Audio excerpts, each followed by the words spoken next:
Ba't naman siya sisiraan? Yung mga palusot mga kababayan ng mga statements. Ano naman yung motibo ng gobyernong siraan siya?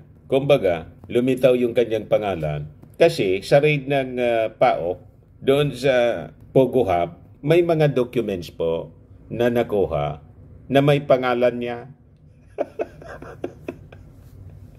O, di ba? Kaya siyempre, kumbaga may kasiraan na lumalabas mga kababayan ngayon, ang may gawa niyan, siya mismo kasi nangialam siya sa Pogo.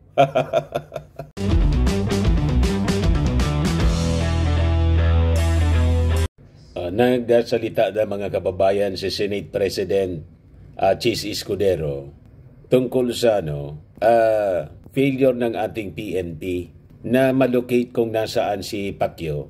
Pati itong si Alice Goo, ang reyna ng Pogo. Yung isa si Pacquiao, king ng ng Finta Kingdom. Yung isa queen ng Pogo. May isa pang queen. Yan. Ay, king pala. Sabi niya, Rocky admits ties to owner of Pogo Link, Tuba House. Umamin din, He was posoy po si Roque, at kahapon sa investigasyon ng Senado, muntikan ng ma-contempt. Sinasabayan, napakabastos po. Nagsasalita pa yung chairperson, si Risa Ontivero, sinasabayan niya, ayun, winarningan ni Senator Sherwin Gatchalian, nag hindi kanya tumigil, we will cite you in contempt. Babait din pala si babait din pala si Ari Roque. Ayan po, muntika na dito si Ari Roque, ma-contempt mga kababayan.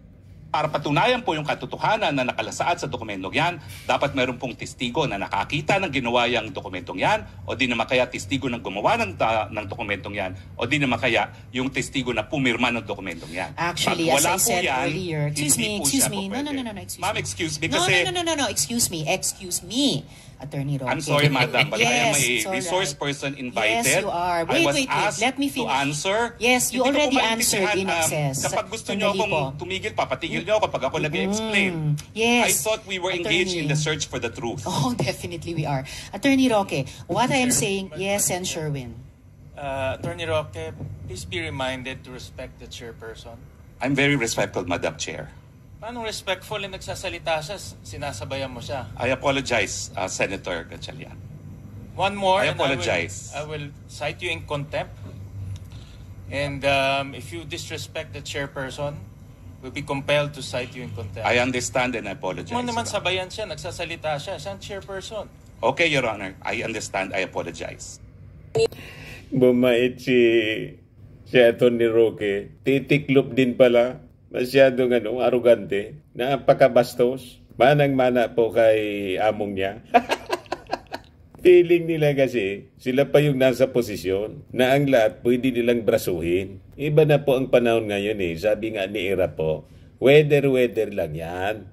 Panahon. So, iwas po siya mga kababayan, pero ultimately, umamin din. Sabi rito sa report ng Manila Standard. But before ko mga kababayan ibigay sa inyo yung full story ng mga balitang yan, click subscribe muna dito sa ating YouTube channel and hit the notification bell para lagi kayong updated sa mga kaganapan dito sa ating bansa. Like and share na rin po ninyo ng ating video. At huwag na rin po ninyo na-skip yung ating mga commercial ads para tuloy-tuloy lang ang pagunlad ng bagong Pilipinas. Sa mga naghanap po ng malinis and spacious fitness gym, pumunta lang po kayo sa aming Colossal Fitness Gym. We also offer Grab Car Rental with our brand new 2023 model ng Toyota Innova. We also accept booking for those who are planning to travel via PAL, Cebu Pacific, and other airline companies, and bills payment for Meralco Bills, PLDT, etc. Ang Colossal Fitness Gym is located at 3rd floor Security Bank Building, Landco Business Park, Legazpi City, Alban. For inquiries, look for Chilon Maravillas. Contact number 0966-802-0949. Yan po yung aming Innova. Lagi na pong matao sa amin.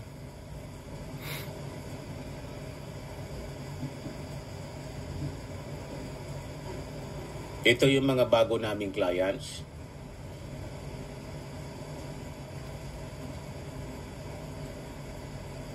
Mga British stories po sila. Ito Indian National. Na-set up na rin po yung mga bago naming gym equipment. May treadmill na rin po kami. Ito naman po yung bago naming product na binibenta online. Eye Glow Serum, whitening po siya. Tingnan ninyo yung epekto sa aking anak na architect before and now. Yung mga inquiries po ninyo, dumiretso na lang kayo sa kanyang Facebook account, Riz Maravillas. Ito naman po, Firmax Firming and Lifting Cream, pinapahid po sa mga pulses in affected area. Mainam po ito sa paninigas na mga kasukasuan, pati sa mga pains. Ito naman po, Automax Radiant Serum. Sa mukha yung application, anti-aging po siya. You will look 10 years younger than your age. Sa mga cancer patients naman po, baka lang gusto ninyo itong i-try. Ning siya red mixed fruit drink. Hindi man po siya gamot, food supplement siya. Kaya lang, gawa siya mga kababayan sa goji berry. Yung goji berry, may anti-cancer properties. Yung mga inquiries ninyo, dumiretso na lang kayo sa aming messenger sa Facebook para masagot namin agad. Ayos pa? Ayos na ayos anya Mr. Maravillas. So ito, sabi dito sa balita, sabi ni Chis Escudero, it's embarrassing niya na hindi malocate itong si Alice Goo, saka si Kibuloy. Frustrated po si Chis. Nakakaya na niya, hindi pa makita si Alice Goo, saka yung puganting televangelist na si Kibuloy. Is she the only one? Sabi ni Escudero. Sagot ng reporter, si Kibs niya, hindi pa rin makuha. Hindi pa rin mahuli ng ating mga authorities despite sa patong sa ulong 10 million. Galaw-galaw po, mga kaibigan natin sa PNP, huwag ninyong ipahiya yung inyong sarili. Yung NBI nga po, tumutulong na rin. Yan NBI launches manhunt to locate Alice Goo. Ang duda ng iba, baka tumakas na po sa ating bansa gamit yung kung anong piki na travel document. Mga birth certificate nga po na piki. Yung birth certificate niya mismo, piki. Di ba? Piniki na lahat. Pati nga yung video mga kababayan ng pulburon, piniki. Matindi po ang pamimiki ngayon. Sabi ni Chis Escudero, that's what I'm saying. Aren't there also others who were accused of more serious crimes in cases that have yet to be nabbed? My answer is yes. It's embarrassing. It's embarrassing for the PNP that they cannot do this, especially since the Bureau of Immigration confirmed that they are still here. Nasa Pilipinas pa sila. Pero hindi man yan rason para bawasan yung budget ng PNP saka yung NBI. Pero sa pag-mention ng budget mga kababayan, kahit sinabi ni Chis Escudero na hindi man niya siya carrot and stick, pero tingin ko nagpaparinig na si Chis Escudero. Galaw-galaw po mga taga-PNP at saka NBI, huwag ninyong ipahiya yung inyong sarili. Ngayon, sa issue kay Harry Roque mga kababayan, aminado si Roque po na may link siya sa owner ng Pogo. He has the ties to the owner ng Pogo Link Tuba House. Ayan po si Roque, yung Tuba House. Nang ni-raid mga kababayan ng ating mga authorities, natagpuan yung isang Chinese woman at yung kasama niyang Cambodian partner with links to the raided Pogo Hub sa Bamban Tarlac. Ito yung pahayag ni Roque po na deny ng deny, mga kababayan. Now, ang bahay po na tinutukoy nyo sa Tuba Benguet ay rehistrado sa isang korporasyon.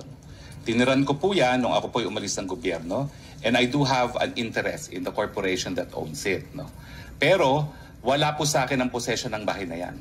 Dahil as of January of 2024, yan po ay pinaupahan ng korporasyon at ang umuupa po ay isang Wang Yun na isang Chinese national na siya po ay pumirma sa contract of lease ay require siya na magpakita ng alien certificate of registration at lumalabas po na siya ay holder ng isang 9G working visa. Meaning, she has a right to be in the Philippines.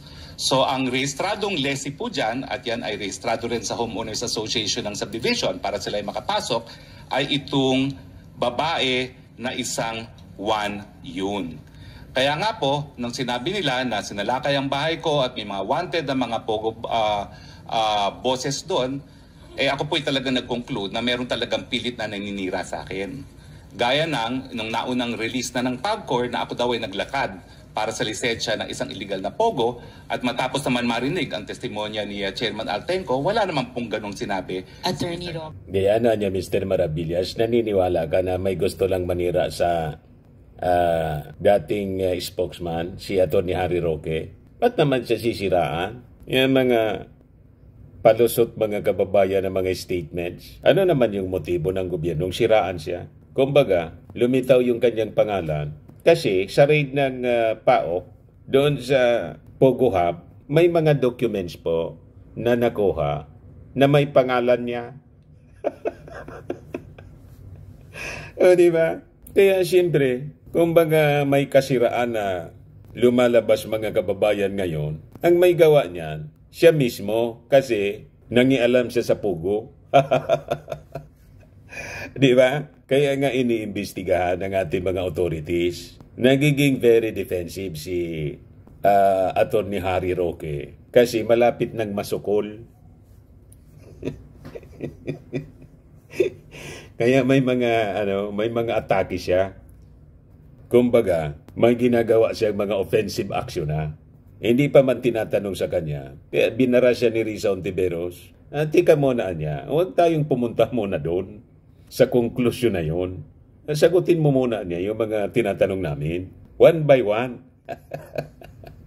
Nagiging defensive agad si Atty. Roque. Yan ang mga strategy po nila para pagtakpan po kung ano man yung mga nagawa nilang hindi ka nais-nais. Yan sabi ni Atty. Roque, meron talagang pilit na naninira sa akin. Ba't ka naman sisiraan? Pumasok ka kasi sa mga transaksyon na may kasiraan. Parang yung amo niya si Digong, sinisisi yung ating gobyerno kung bakit siya may kaso po sa ICC at malamang kalad ka rin na po siya sa mga susunod na araw.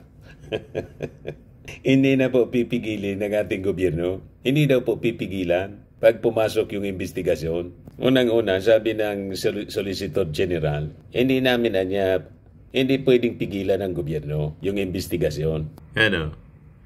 Philippine government cannot stop ICC from probing drug war suspects, sabi ni Solgen. The prosecutor from the ICC can come to the Philippines and interview suspects in the drug war killing during the Duterte administration, sabi po ni Solgen Medardo Guevara. However, he said the Philippine government is not bound legally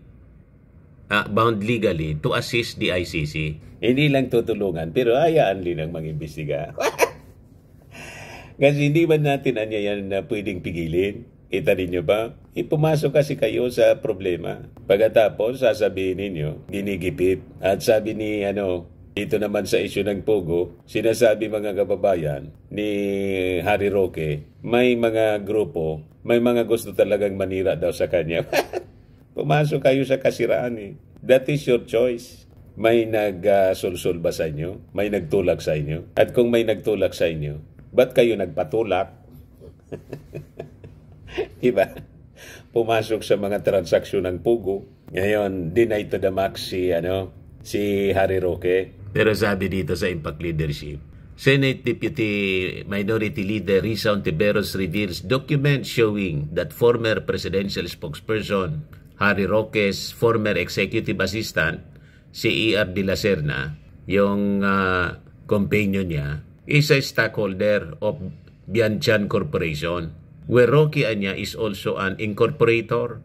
In a recent Senate hearing, Roque clarified that the House recently raided in Tuba Benguet, where a high-profile Chinese fugitive allegedly connected to the Philippine offshore gaming operator or POGO in Bamban, Tarlac, was found, is owned by Biancham. Sabi ni Roque sa hearing, hindi niya daw bahay yun, kundi pagmamay-ari ng isang korporasyon na ang mother company ay Biancham Corporation. Ang isa sa stockholder niya ng Biancham Corporation ay ang dating executive assistant ni Atty. Roque na si E.R. de la Serna, at si Roque din ay incorporator ng korporasyon na ito. Pinaikot lang niya. Ang akala niya to ni Roque, kaya niyang paikutin yung mga senador. Sige din ang paikot ng kanyang kwento. Isa di po sa kasabihan, kahit anong habaan niya ng prosesyon, sa simbahan din ang tuloy niyan. Kahit anong paikot mo, Atty. Harry Roque, ang tumbok niyan sa'yo pa rin. Tulad ng pag-ari ng bahay, kahit anong paikot mo ng kwento, matitrace pa rin yun na sa'yo. Ayan o. Ang isa na sa stockholder ng Biansam Corporation ay ang dating executive assistant ni Atty. Roque na si E.R. de la Serna. At si Roque din ay incorporator ng korporasyong ito. Bumalik pa rin niya si Mr. Maravilla sa kanya. Babalik at babalik sa kanya yung yung kwento niyang paikot.